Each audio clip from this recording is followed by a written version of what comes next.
Welcome everyone to the John Sibley Lecture and Awards. My name is Jonathan Sherbino, for those that I don't know. I'm the Assistant Dean for Health Professions Education and Research here at McMaster. It's my great honor for you to be here as part of Merit Rounds, McMaster Education, Research, Innovation, and Theory program. You don't know much about who Merit is, but you have an interest in education scholarship and what the literature might tell us about how we can train the next generation of health professionals. You can learn a little bit more about us at merit.mcmaster.ca. This is a special version of our monthly rounds. And so I also want to say welcome to all of our members of the FHS community that are joining us online, in that this is a named lecture after John C. Sibley, who was one of the first directors for postgraduate education research here at McMaster and part of the founding of leaders, educators, clinicians, and teachers that brought together McMaster Medical School. This lecture and the subsequent awards are all made possible through a donation provided by the Sibley family after his death. You're going to hear a little bit more about the award winners at the conclusion of this presentation. But before we start, I want to introduce to you Dr. Kevin Eva, who will be our speaker. Now, I could have made up most of what I was going to say next, but Kevin would probably prefer that I stick with the script. I will say that he is a very thoughtful scholar. He's a thoughtful leader. He's a thoughtful researcher. He's creative in the ways that he has moved the literature and our thinking as a health professions education community forward. Currently, Dr. Eva is the Associate Director and a Senior Scientist in the Center for Health Education Scholarship, a Professor and Director for Education Research and Scholarship in the Department of Medicine at the University of British Columbia.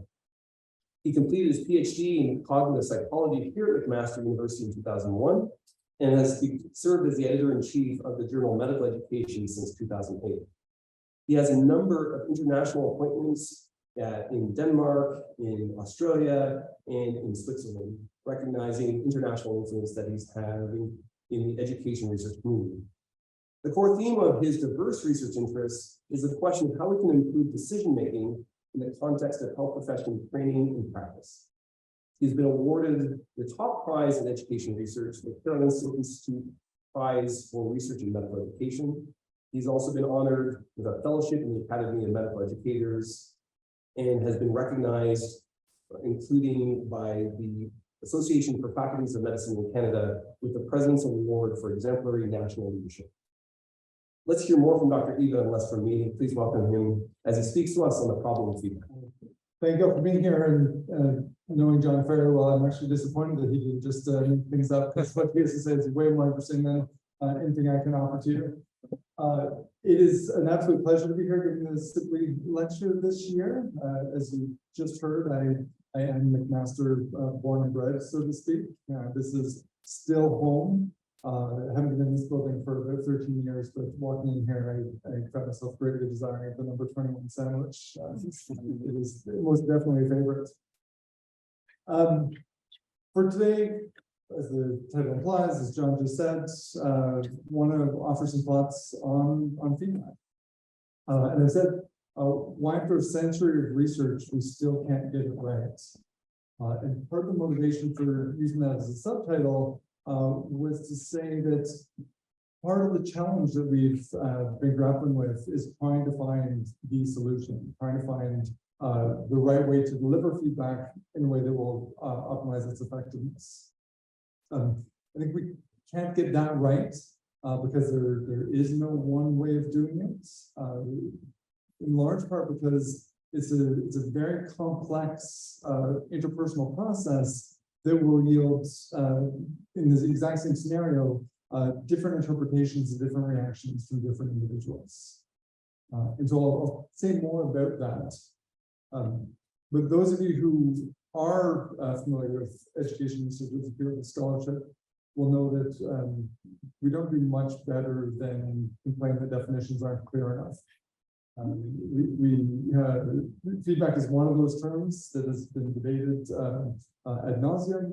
I'm just going to talk about feedback quite broadly in the simplest possible terms of it being information about performance that is used as a basis for improvement. Feedback has literally been studied for a century. The early experimental trials, the earliest one I know of was 1905.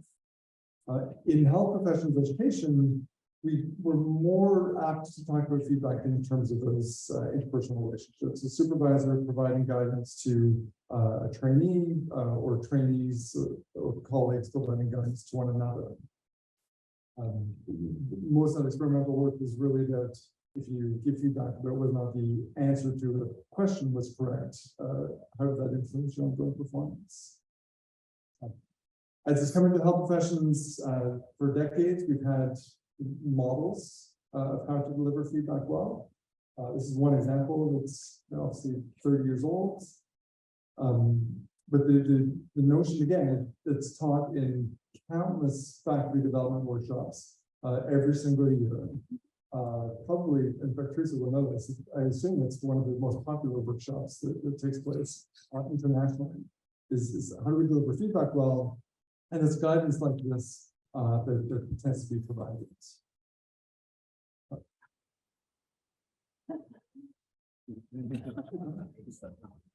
I want to argue that those models have value. They help us pay attention to things that are important to pay attention to. But as soon as they turn into an algorithm, then the spirit underlying it is completely lost. Those models are about rapport building, are about trying to give people a way to understand what the trainers are thinking and what they're grappling with and form a personal connection.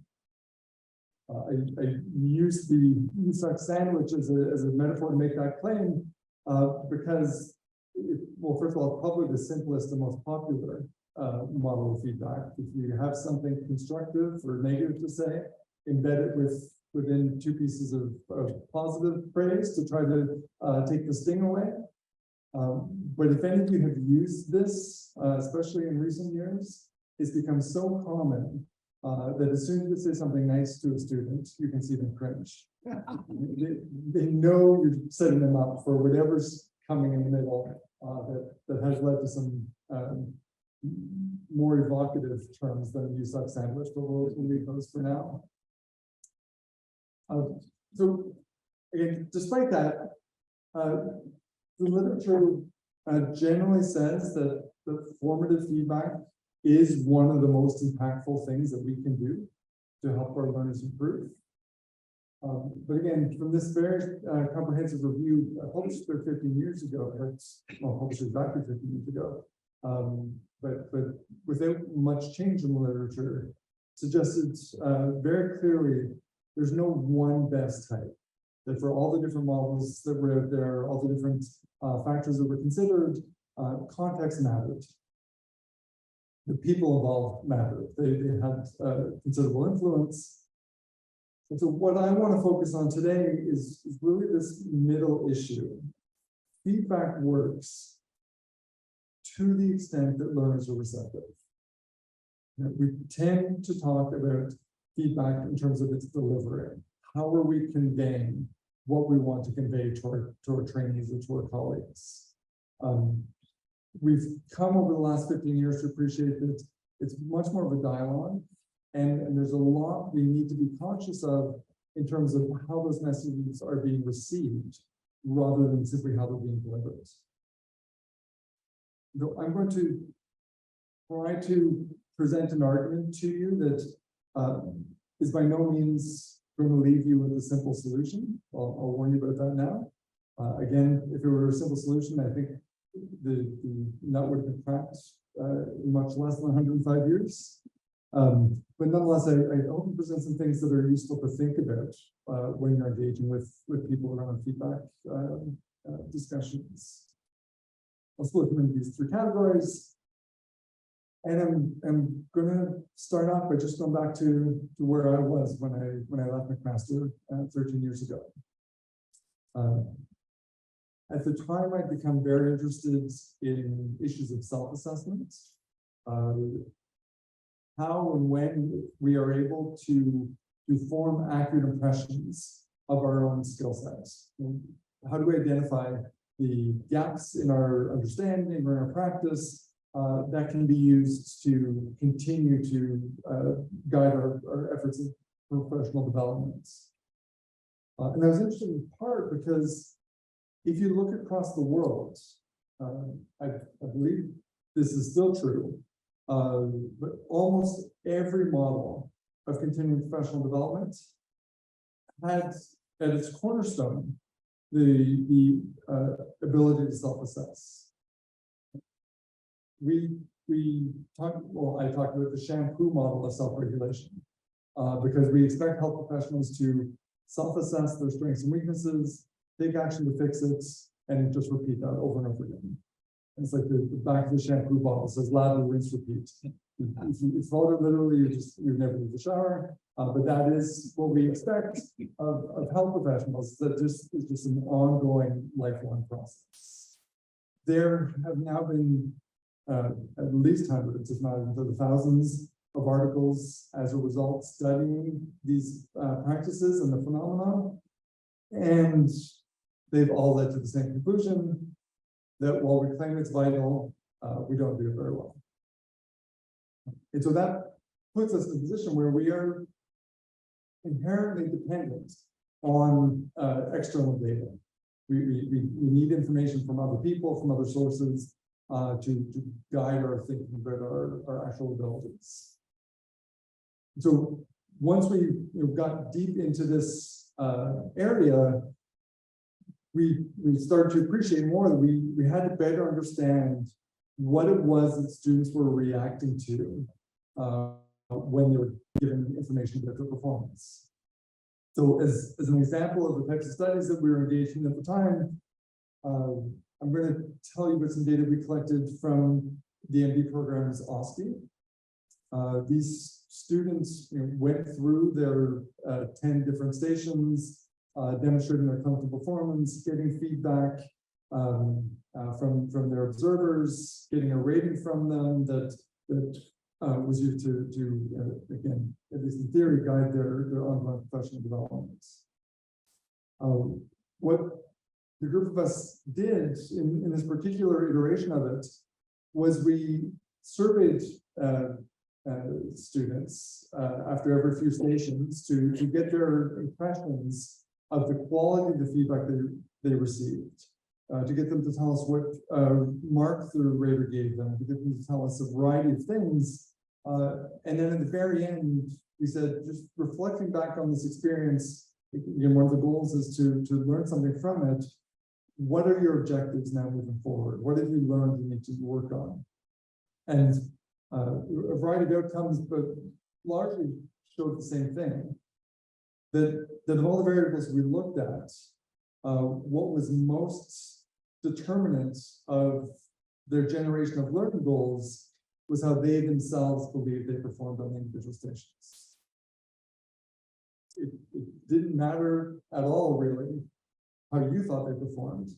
It didn't even matter that much how strong your feedback was in their impression. What guided them and what they told us they had to work on was their own perspective on how well they had done on that station. That leads to another illusion that we've been unpacking since then, which is this notion that adult learners are desperate for feedback, that we're eager to receive, that we're looking for it constantly. When I first entered the field, this was one of the things that I heard over and over again at the earliest conferences that I attended, that students were constantly complaining that they didn't get enough feedback. The faculty were saying they gave tons of feedback, students just weren't recognizing it. So it led to the advice at the time to be very explicit. Tell your trainees, I'm about to give you feedback. Label it for them because they just don't recognize it as such. Well, when we were growing in our appreciation of all feedback being interpreted through the lens of what you believe about yourself, we started to dig into what are students actually saying when they tell us that they want more feedback. And it didn't take a very sharp stubble to start hearing things that suggested they were actually looking for reassurance. When they were asking for feedback, they wanted somebody external to tell them, you're doing the right thing, you're doing okay, you're on the right course, yeah, that was great. And it's perfectly understandable in hindsight, because we've known since the 70s that optimism or confidence is actually a determinant of how well one performs over time. Again, we got into this literature on self-assessment. It was concerns that people didn't assess well, primarily because people were worried that individuals were overconfident. They were doing things beyond their skill sets.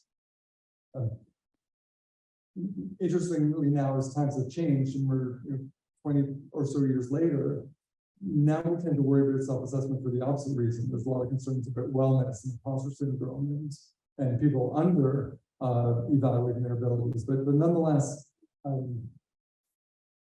we've come to appreciate that confidence is adaptive, that believing you're going to do well is good for wellness and it's good for actual performance improvements.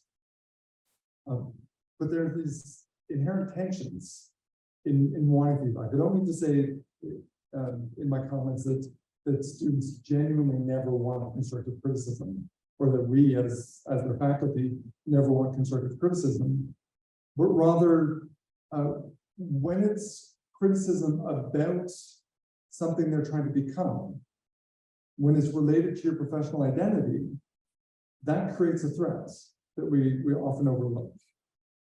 Right? My children routinely tell me to stop singing because I'm a terrible singer. That doesn't cause me one moment's lack of sleep because it doesn't matter to me. I'm not trying to be a professional singer. But you can imagine if you've spent, in some cases, 25, 30 years in practice, if you then get feedback that tells you you're a poor communicator, that would bring up a lot of very strong feelings and worries about how much harm you might have done if you believe the feedback at all. And so again, we're hearing from students in this particular study. This was run with 134 individuals, some students, some practicing physicians, some midwives, spread across 3 different countries. What became clear was that they wanted feedback, but they were also fearful of it.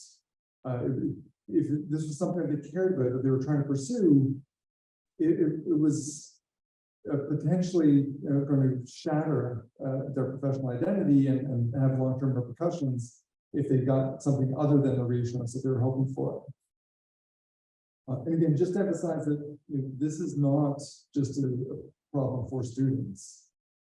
These quotes come from a recent study done with physicians in a regulatory context, where the regulators, at least in BC, do everything they can to tell people this is for quality improvements. There's another arm of the college that takes care of quality assurance. This peer review is to try to help you, help us as a community make sure that we're meeting all the standards. And there's a recognition that getting validation was helpful, that reassurance was desirable. But at the same time, again, they described things like their stomach clenching because they were so fearful of what if they found something that I'm not aware of that could be problematic for me or for my patients. And that study has led me to think differently as well about that observation I mentioned earlier about students not perceiving that they're getting feedback while the faculty are claiming that they are. Because we're talking with those physicians and others, we realized that if the feedback was positive, if all they heard was praise for what they were doing well, they actually didn't see it as feedback. It was just confirmation. They actually, in some ways, felt cheated. They didn't get a fulsome review. This quote is actually from Chris Wadling's paper in the context of how authors respond to peer review in their efforts to publish research. But the same sentiment. Right? They worried about peer review's flaws, but they generally thought it was a valuable and worthwhile process. To the point that if they got short reviews back, which presumably led to the paper being accepted without any difficulty, in many ways they claimed that they felt cheated. They didn't get the guidance that they were expecting, and so worried that they had just been sort of pushed through without some critical thoughts. So even that, again, speaks to our professional identity. There's a reward and value that comes from that knowledge that your peers liked the work that you did, that they found it relevant and important to publish. And if it's so good that they have no criticism, it can have this counterintuitive effect of leaving people feel like they didn't really get enough of analysis performed. However, when it is negative, but when it's positive, we don't see this feedback. When it's negative, it hurts. It's a threat. The first quote here is from one of the students in the study I already described. The second two are from work that we haven't written up yet in our context of BC's regulatory authorities, where they took steps, with apologies to any psychometricians in the room, they took steps to try to emphasize to physicians that if they got 4 out of 5 on multi-source feedback activity, that was actually pretty bad relative to the distribution of physicians. And so the psychometric answer to get them to appreciate that 4 to 5 is not a good thing was to transform the score so that it spread them out. And now those who had 4 to 5 were being told they got 10% on this metric. And even though the data were the exact same, the distribution was the exact same, they abandoned that process within about 6 weeks because it was having such negative repercussions on the physicians. These were, for the most part, competent physicians. They were underperforming on some aspects, but people were retiring. Another individual said it was the greatest assault they had ever had in their entire career. And these were real impacts. So when it's negative, again, keeping in mind that it's adaptive for us to remain optimistic, to remain confident, we have a lot of cognitive, quite unconscious tendencies that lead us to things like avoidance. As this student indicated, if something was, this was a resident, if something goes badly, you don't want to know about it. Taking blood with this patient went really bad. I didn't get the blood. There was a mess. I just don't want to think about it. And if not avoidance, we are incredibly powerful machines at reinterpreting information. Fundamental attribution error, we tend to attribute negative events to external circumstances and positive events to things that we are capable of. And so our trainees have reported things like, some days I'll be a really good doctor, and other days, if I have a headache. In that study of 134 people, we didn't find a single instance of somebody saying, or somebody attributing a good outcome to a circumstantial cause like this.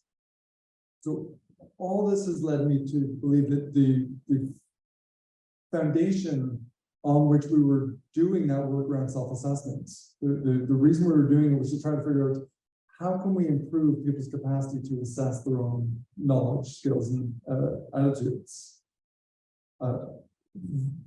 The model that we had in mind was conceptually flawed because we were thinking about it as if we can give feedback that improves people's self-perception, that helps them understand they're not as good as they think they are, then that will raise awareness. It will generate learning goals. It will motivate them to improve upon those things.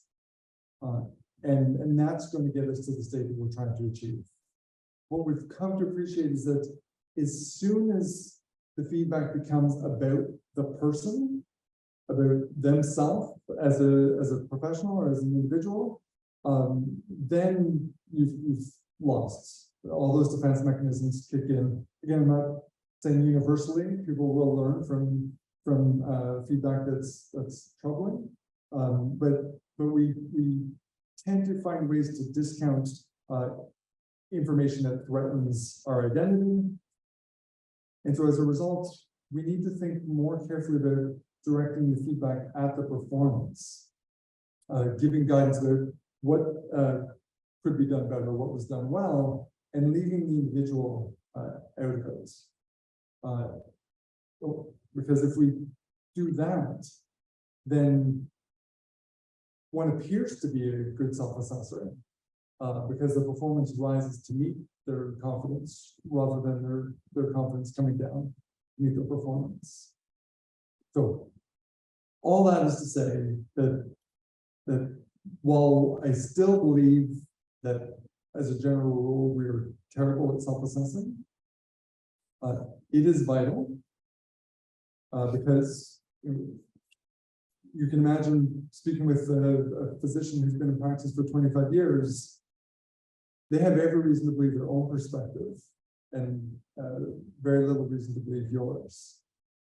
And so if you feel like you have something they need to learn from, you need to understand what they believe and try to build upon that, rather than trying to convince them of something that is so foreign to their understanding that just falls on deaf ears.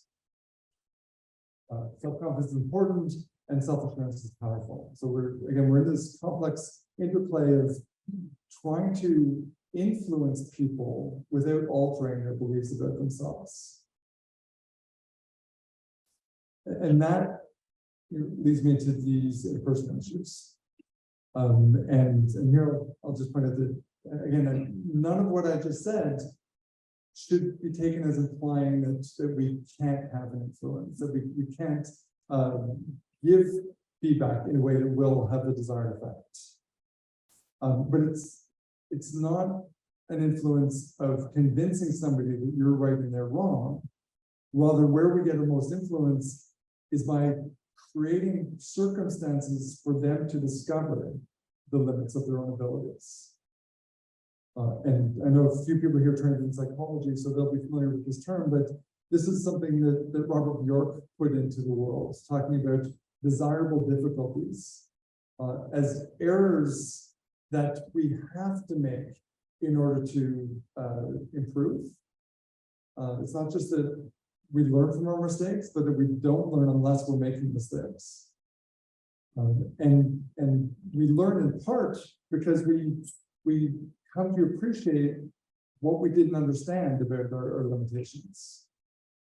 And just to try to drive that home a little bit, a psychologist by the name of Donlowski mounted the most comprehensive review I know of, looking at what study features were most influential in guiding performance improvements. We don't have to go into the details about the study, but if I separate them to the left of those that were highly effective and to the right of those that were ineffective, that continuum aligns very nicely with the degree to which you're actually being tested on your understanding of the material.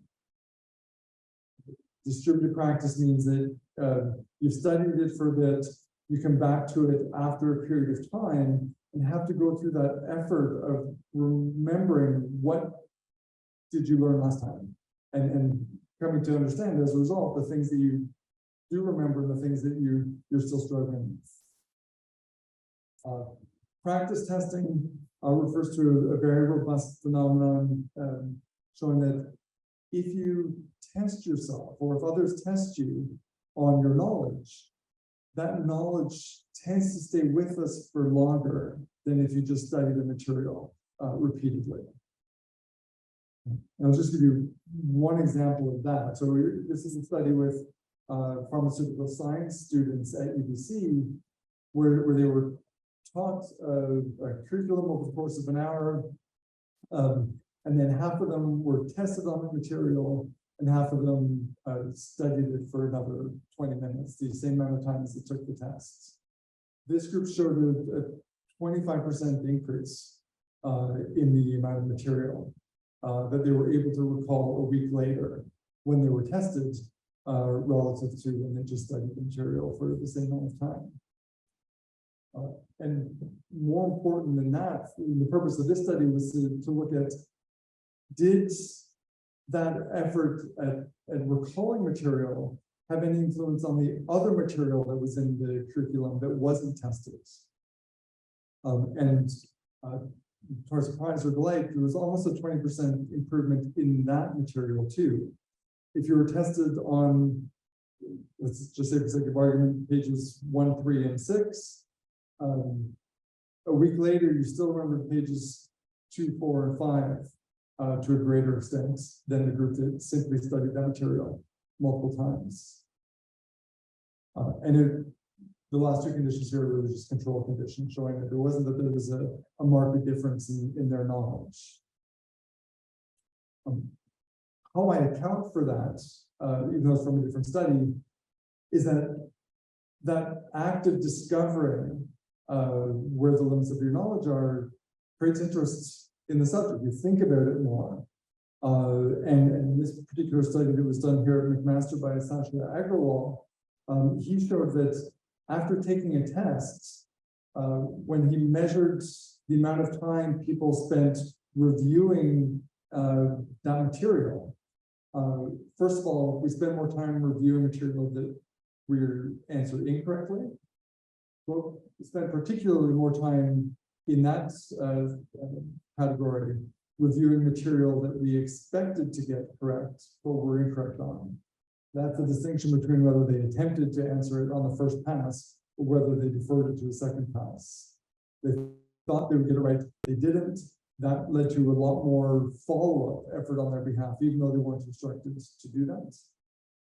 The differences here are in seconds, so they're fairly small, but it's because the metric here is per question. And so over the course of many questions, there were quite substantial differences in how much extra study time people put in. That, of course, is concerning because, again, it's one thing to help people discover the limits of their knowledge, but it's another thing to rely on them to figure out what do you do about it. If you discover that your knowledge in a particular domain or your communication skills is not as strong as you thought it was, you're probably not very well positioned to figure out what should you be doing differently, because you would have been doing it that way if you understood the difference between good and poor performance. So this, I believe, to be the reason that coaching has become so popular. It's a good empirical basis now to show that having the opportunity to sit down with somebody and talk through your data, whatever the information happens to be, so that you can be challenged to not overlook things that are less comfortable. So you can brainstorm things you might try differently to see if you get better next time. Those sorts of interactions are highly valuable. But of course, not every coaching interaction is created equally. Through this line of research I've been describing, we've seen that the credibility of the person offering that coaching is critically important. But what was particularly interesting to me was it's not just credibility in terms of, are you reputed as being a good clinician yourself, or credibility in terms of, did you actually spend enough time with me to be able to formulate an opinion on how well I do in this domain? But rather, students said a lot of things that led us to believe they were concerned with whether or not the person had credibility of intent. Meaning, were they offering this feedback or offering this coaching in an effort to help me get better?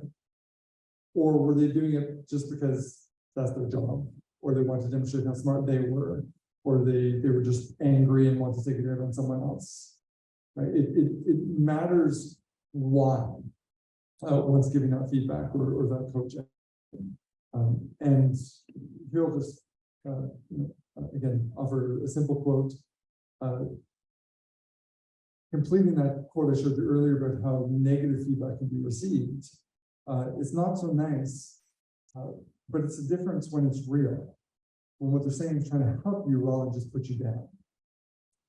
It's created a lot of movement from student-centered education, which McMaster is famous for having led the charge on, towards relationship-centered education, towards actually forming connections with people and trying to help them understand that you are acting where you're acting, to try to do everything you can to help them get better.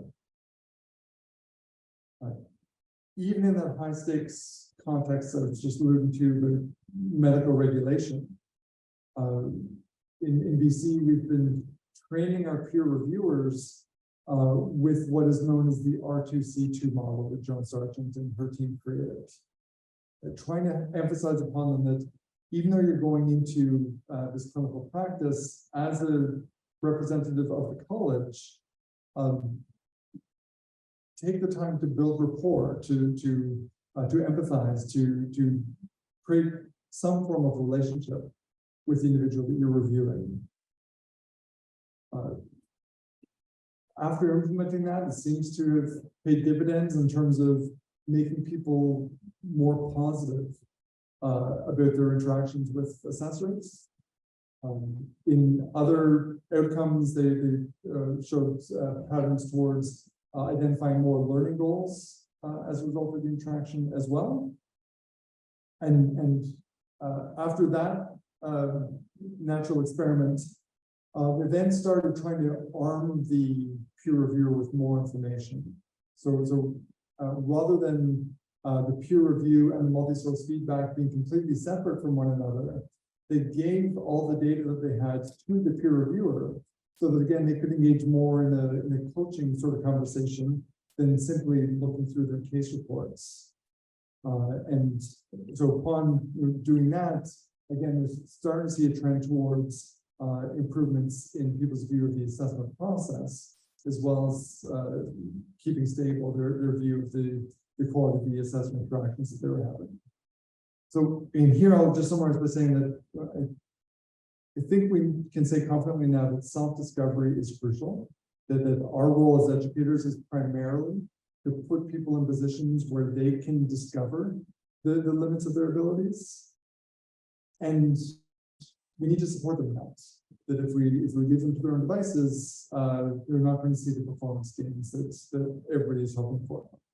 And with that, I will end by just addressing a couple of bigger cultural issues.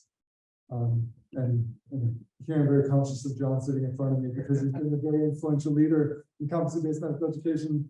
But I don't think I'm going to say anything that you disagree too much, given the prior conversations we've had. As many of you know, this push towards competency-based medical education has been a push towards giving more feedback, to making sure that people actually have the competencies that are expected, rather than trusting that they do because a certain amount of time has passed.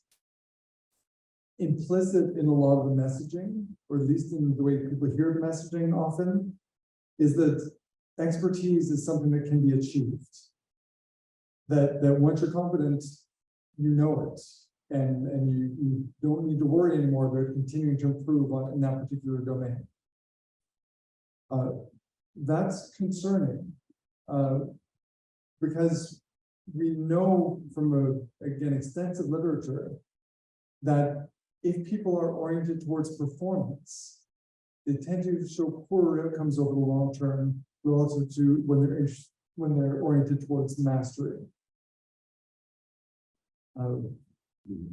When we're trying to perform, we tend to draw our satisfaction from grades, from the praise that our preceptors give us. We feel more anxiety And when things get difficult, we're more likely to avoid the task altogether than if we're truly engaged in trying to learn the material.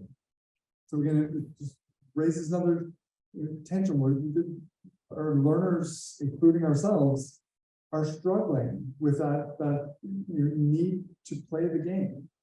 Right? Our learners in particular, they know they're auditioning for residency or for a job, and it's detrimental to them if they don't put forward a good impression. And at the same time, they say things that indicate they want to learn. They know that going through some of these activities is for their own benefits. That some of these assessments activities are going to help them in the long run, but they don't feel like they can afford to disclose what they're struggling with for fear of it having negative implications. So I think again we're appreciating more that learning and professional development isn't the only goal that one has at any given time. This is taken from a different context, but some work Catherine Weissman's doing, looking at students giving feedback to their teachers, upward feedback. And they identify all kinds of reasons why they want to do that and why they see benefit to them, their classmates, and their teachers. But those benefits occur in the context of competing goals. And so when we have opportunities to learn from our preceptors or from others, we similarly have competing goals like impression management and again wanting to perform well for people who seem to be trying to invest their time in helping us get better. And the reason I labeled this an issue of culture is partly because of Chris Watling's work. So this is something that is inherent in medicine. I won't speak to other health professions because they weren't in his study, but he had medical students who had been high performers in another domain, music or sport, and talked to them about what was feedback like, how did you react to it, how was it delivered. They talked about it being continuous, it being motivating. It was rewarding to get feedback because your teacher was demonstrating to you that they thought you had real potential. So they were going to take the time to do that for you.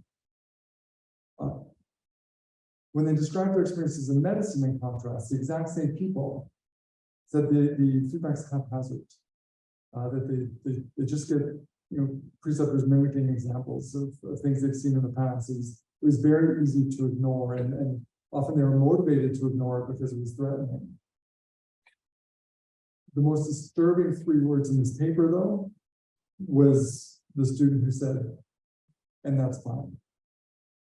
It's just accepted that is the way medicine operates, even though it need not, and even though the efforts that competence-based medical education are trying to put towards more direct observational feedback are trying to improve upon this.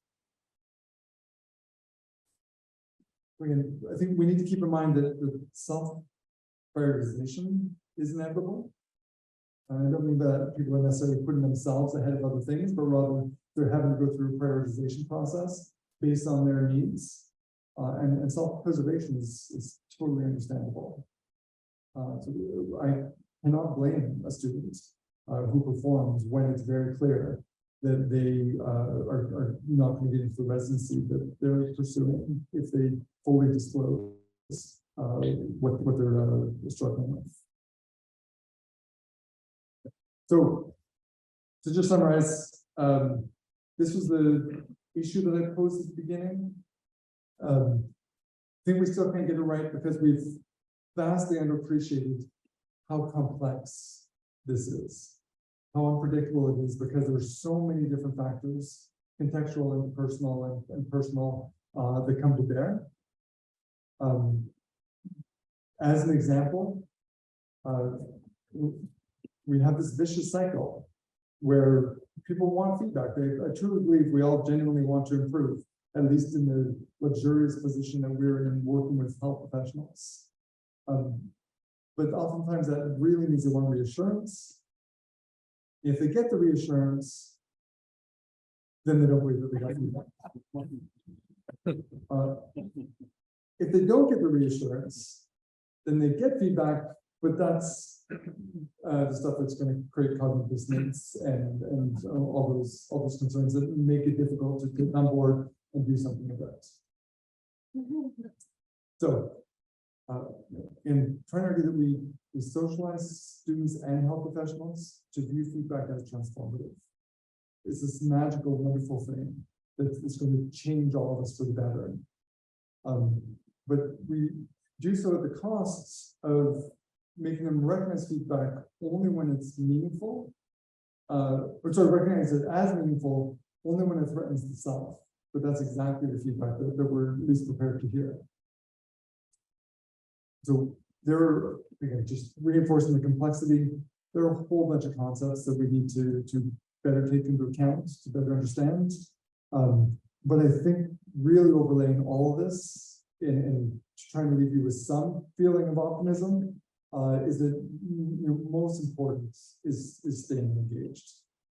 It's using the models that are developed as a way to try to make connections, as a way to think through what might I try differently if it didn't work this last time I tried to give somebody feedback. Because what this complexity means to me is that we need to think of feedback less as an algorithm, less as a strategy for delivering it, and think of it as an improvisational play, where you're working together and you can't predict what the other person is going to do, but whatever they do, you need to accept it and you need to try to build upon it. And that's what those models are for feedback in my mind, that they're the rules of improvisational acting. But within those rules, just about anything can happen, and you're going to make mistakes, as I do, despite having studied this for 20 years. But it's that effort at staying engaged and trying to overcome them that yields the benefits that we are all trying to achieve. No, I'm more than happy to just have people jump in. It's a small group, it doesn't have to be formal in any way, so please just shout out if you have any criticisms or comments or questions. Yeah, summary of you started out commenting on how sort of essentially science and all kind of relating that concepts are defined for us to do that. One of your closing points about self-assessment is vital. And then I kind of did this through history, self-assessment. It's always been vital in all professions. It has to drive learning. And then, of course, research shows how to do that. And with your data, you show that their self-assessment are vital. I'm actually wondering if that's actually a identity piece based on the story you were telling. They identify being in a position, and perhaps they receive feedback. That's very important. Difference between identity and assessing yourself as a good position. Yeah, that's very much aligned with where my head is. That that the surgery with the mic around for people online. I just realized. Thanks, John. I won't repeat the question, but we'll give the mic around for other people. No, it's the people online I'm wondering about. Anyway, so to come back to your question, though, I think very much so that things play out this way when we have our identity wrapped up in what it is that we're trying to get feedback on. That self-efficacy is important in that domain, and if we're talking about your self-efficacy in something that you're not trying hard to become, your identity is not wrapped up in it, then situation function becomes much simpler. Again, countless examples. I'm not a good golfer. I'm not a lot of things, but the feedback doesn't matter to me, and I can accept feedback.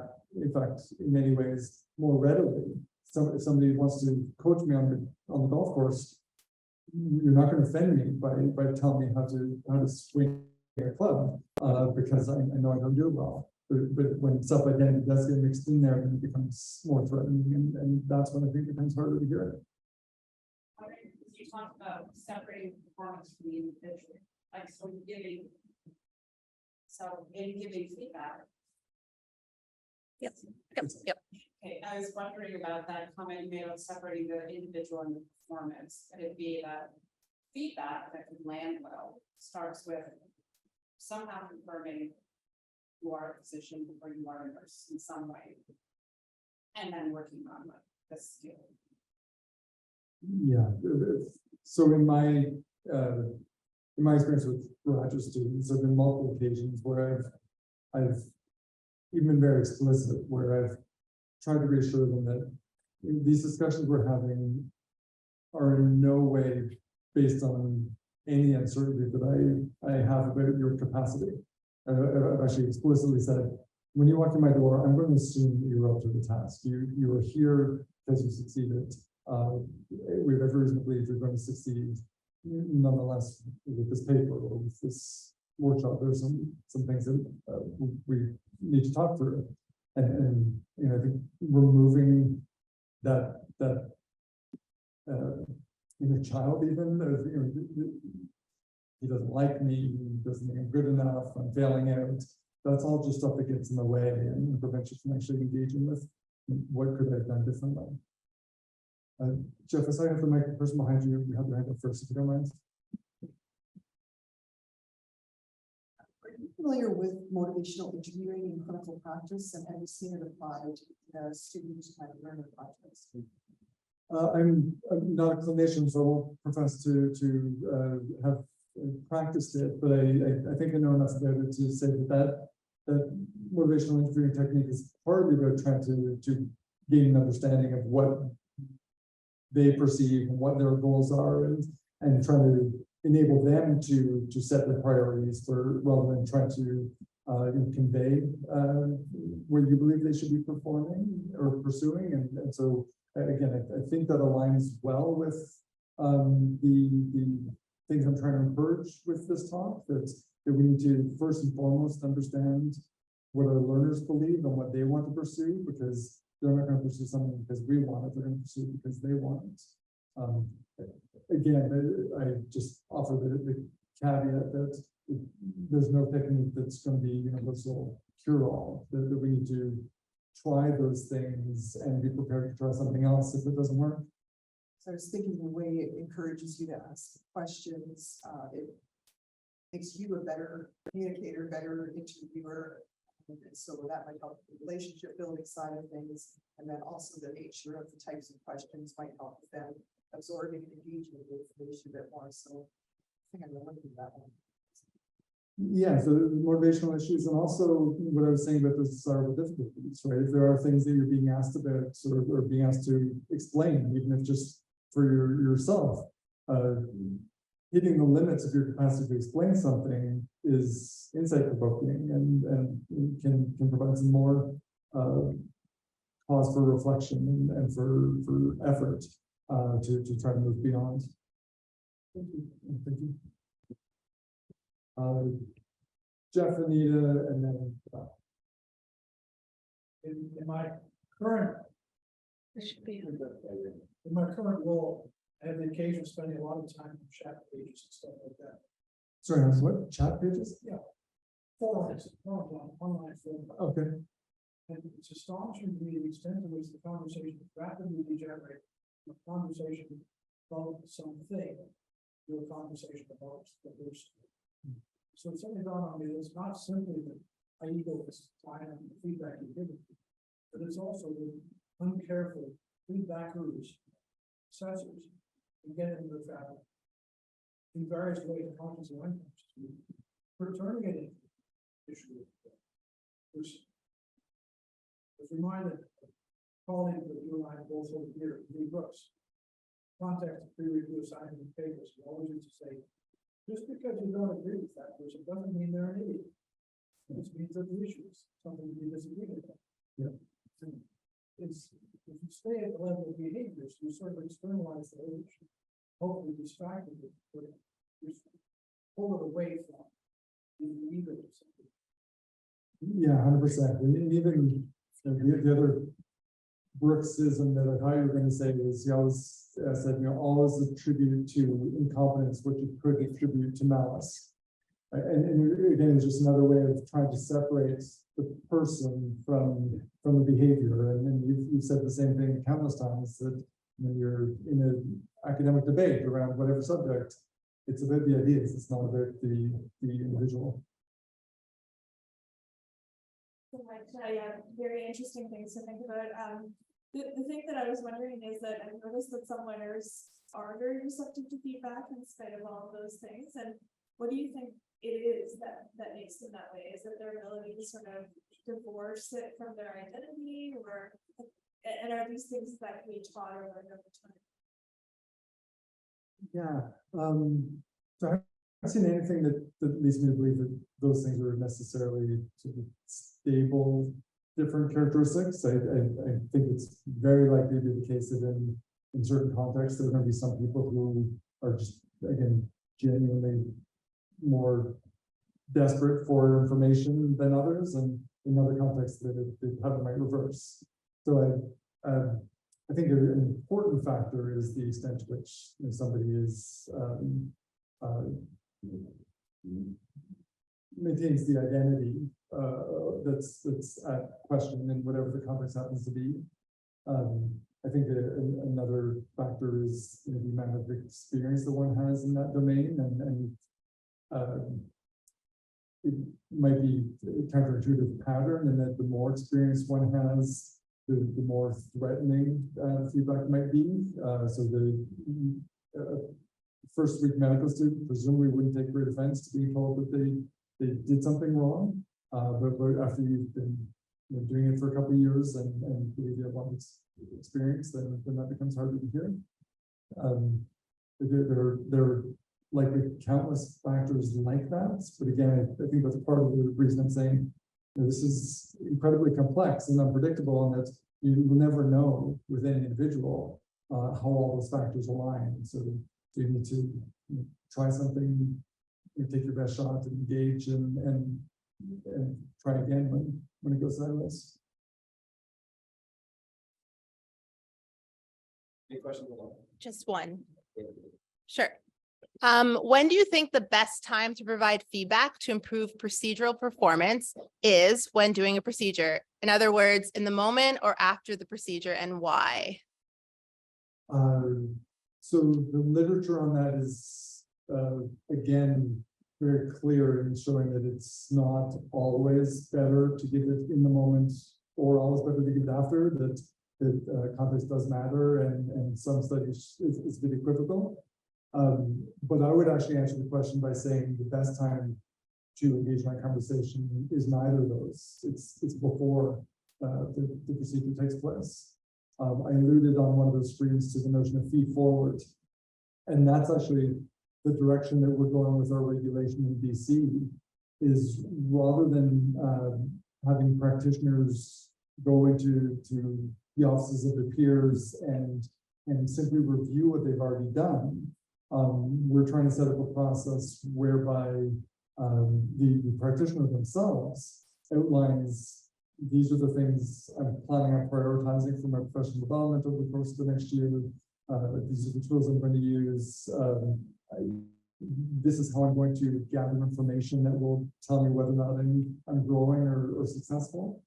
And I think that the actual term feed forward came from very different circumstances that typically was focused on within the context of a specific encounter. It's much easier to recognize and learn from things that you do wrong when you have some capacity to anticipate them. Surgeons that I work with tell me that they'll talk to their learners about the case, partly to say, here's where things might get a little bit sticky, and I might have to step in to take over from you, and talk to them about what they can do to try to anticipate problems, what they might do to try to get through them smoothly. but by forewarning them, they're telling the learner what to look for. They're teaching them something about, they're normalizing it in a way because they're explaining if things go sideways here, it's not just because you're not good, it's because this is where things tend to go sideways. And they're also removing that sting of having the scalpel taken out of their hand because again, it doesn't feel like an insult to them personally in the same way as if they haven't had a conversation and someone just has to make the rapid fire decision to remove the scalpel and leave the person guessing as to what they did wrong or whether or not they're actually up to the task. Go ahead. Just one comment to the one which so there's some and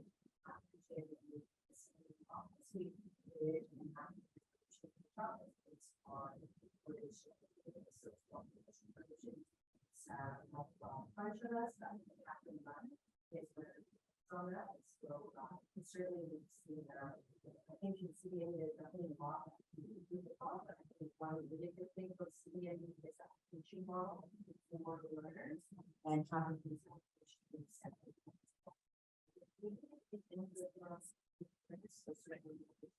Yes, term that's.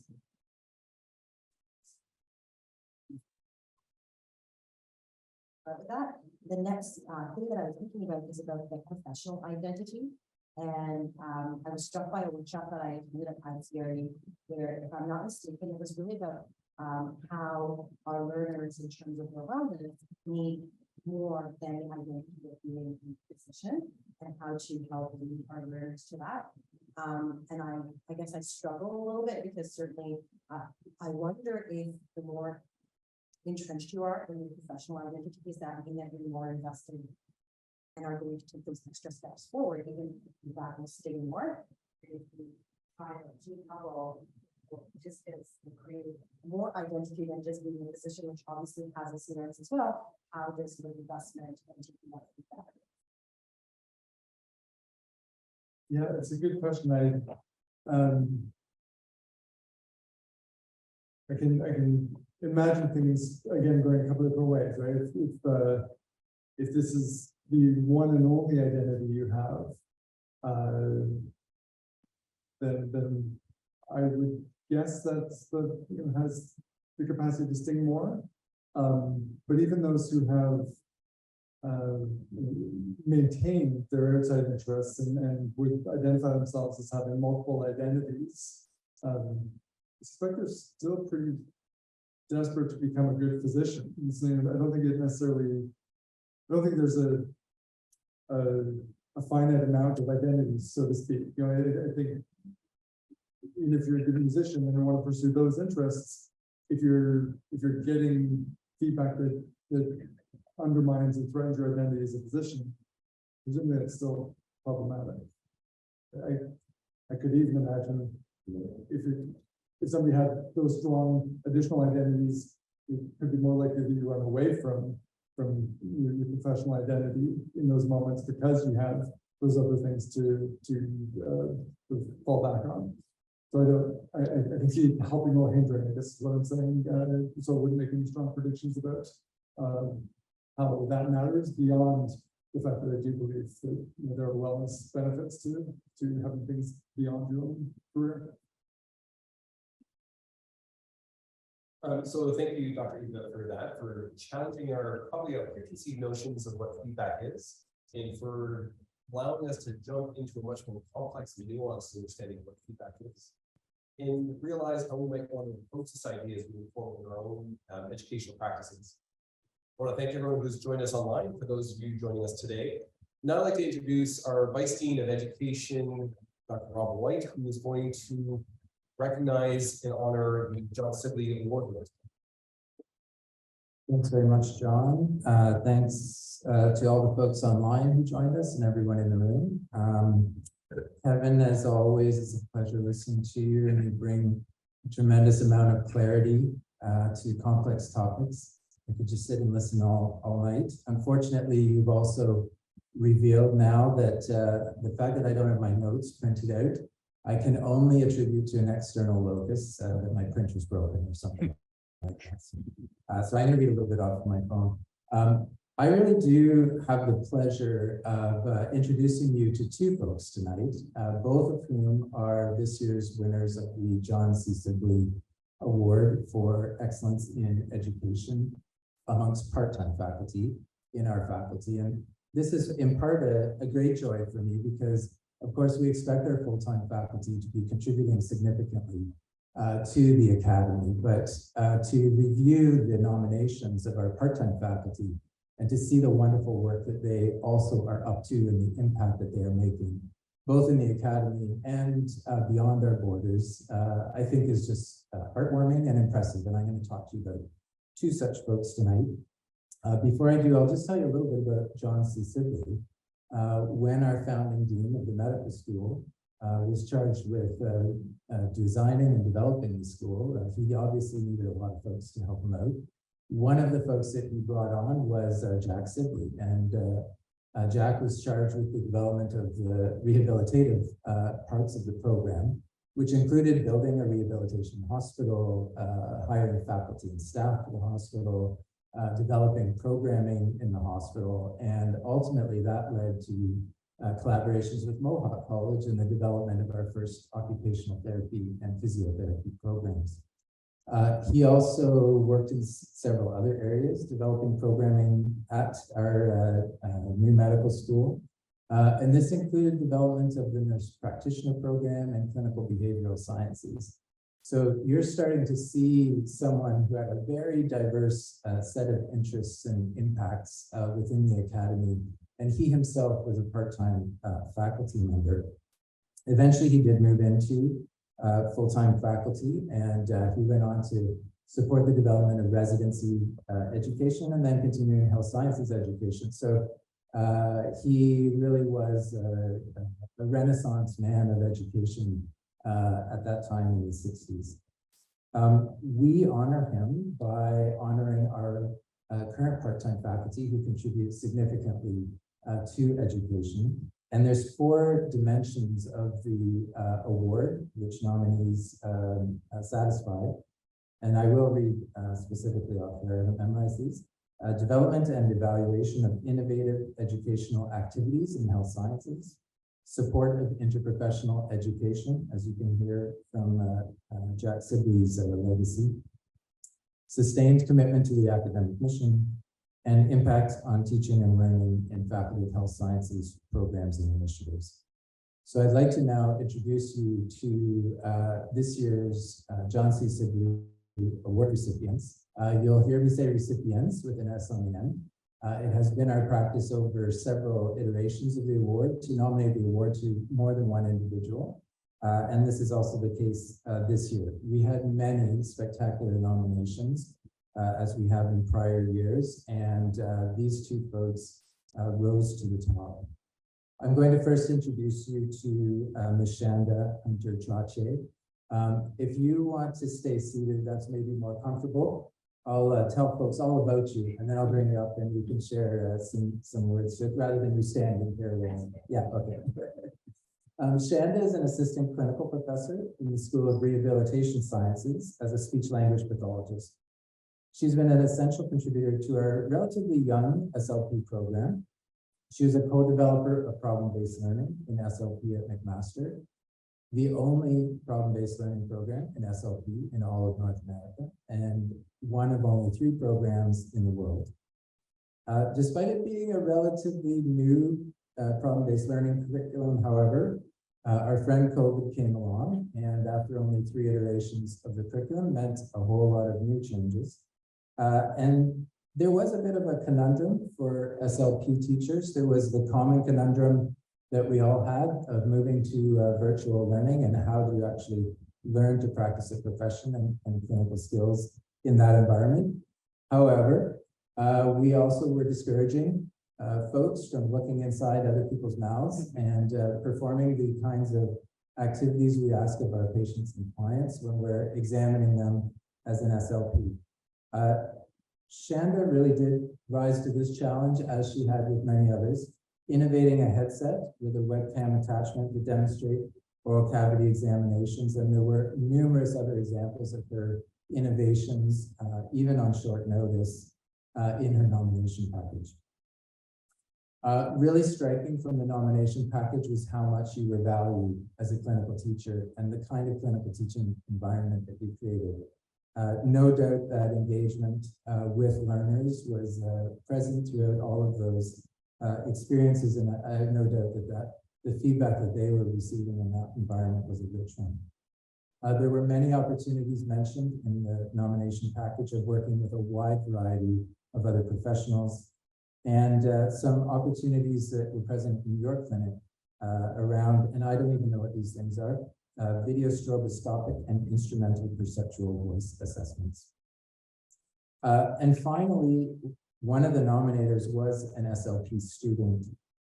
She described her experience working with you in a remote Northern Ontario Indigenous blind-only community. This student commented on the really profound understanding that she developed in participating in that kind of experience, in understanding the importance of culturally competent speech-language services, and really the importance of access to those services for all people living in Ontario. Shanda is joining us this evening, fresh from a recent visit to the north of Ontario, working with Indigenous communities. Please join me in congratulating Ms. Shanda Hunter-Chache. And I invite you. Well, my computer printer was working, so I do have a few notes. Good afternoon. Thank you for this very incredible and highly unexpected honor. When I received your email, Robert, when I was up in the north, I was really quite astounded. I read it several times, wondering if there was something going on with the internet.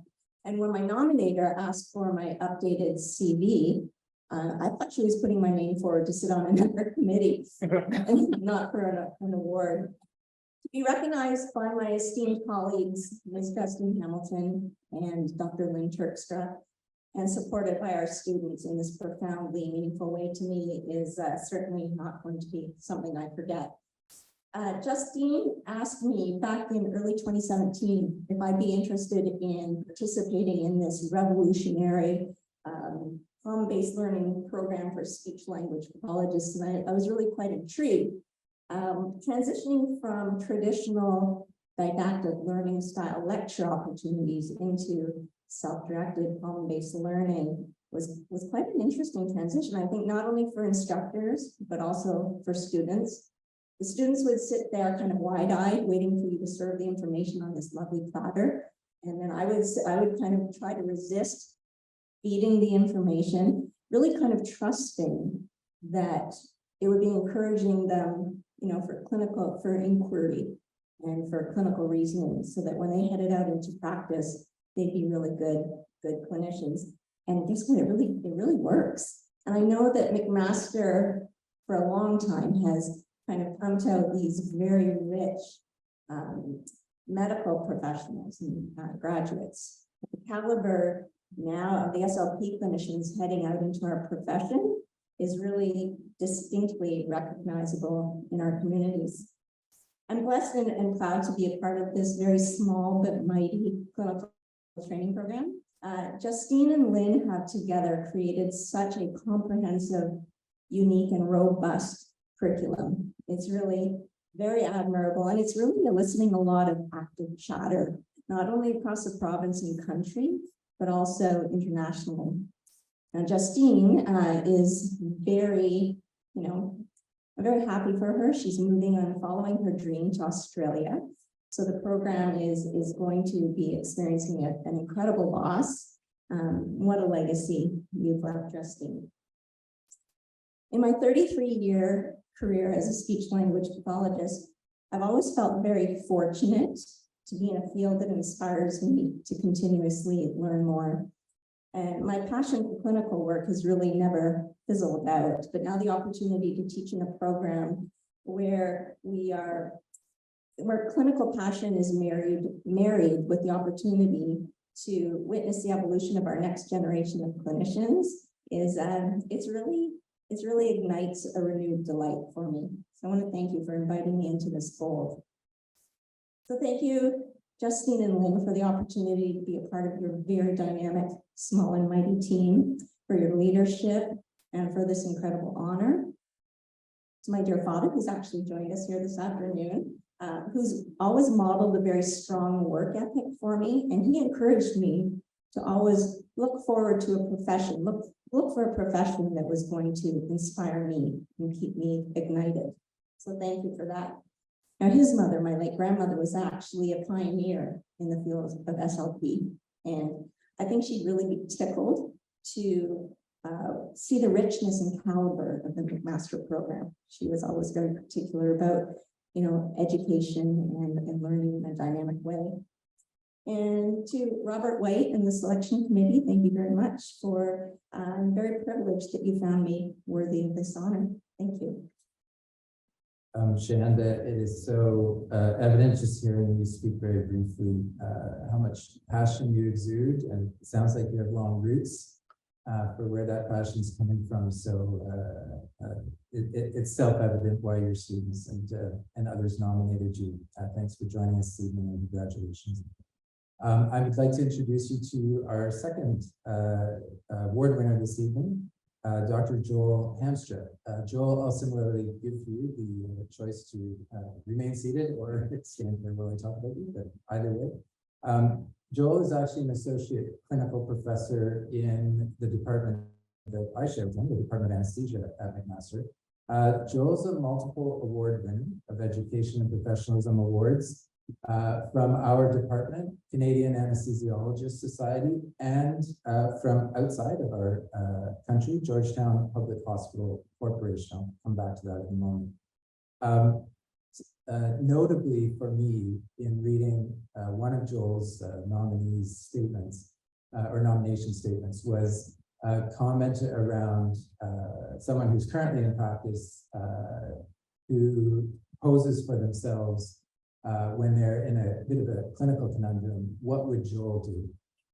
And I think that's a testament to what expertise and what experts look like.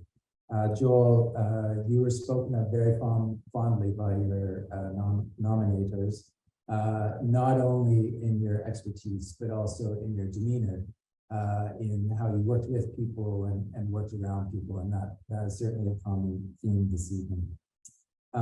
Joel has areas of focus in advancing simulation-based education in anesthesia, and now as the Director of Simulation Education for the department, is bringing best practices to the development of robust simulation programming. This intersects with the work that Joel also does in education around obstetrical anesthesia. Again, a strong interprofessional approach, coordinating educational initiatives to improve the delivery of anesthesia in obstetrical emergencies, including working with anesthesia providers and trainees, obstetricians, obstetrical residents, and nurses. And he has focused these groups on critical areas such as management of stat cesarean sections, postpartum hemorrhage, and crisis resource management. Finally, and similarly to our first winner, Joel also has an impact well beyond the borders of McMaster, and he has worked extensively with folks at the University of Guyana in spearheading international collaborations, supporting development of a subspecialty anesthesia curriculum at McMaster for Guyanese trainees who visit our institution. Also, as a member of the Guyana Anesthesiology Society, Joel has coordinated a variety of education programming for Guyanese residents from Canada and locally in Guyana. He's further extended his impact to the Canadian Anesthesiology Society International Education Foundation Guyana program. Please join me in congratulating Dr. Joel Hamstra on receiving this year's John C. Sibley. My printer also is working not a big at you, Rob, but I'm realizing the older I get, it would be wise to print it in a larger font. Thanks very much, Dr. White, and to the selection committee, and to all of those who gathered and provided letters of support. I think I saw as well somewhere. Thank you.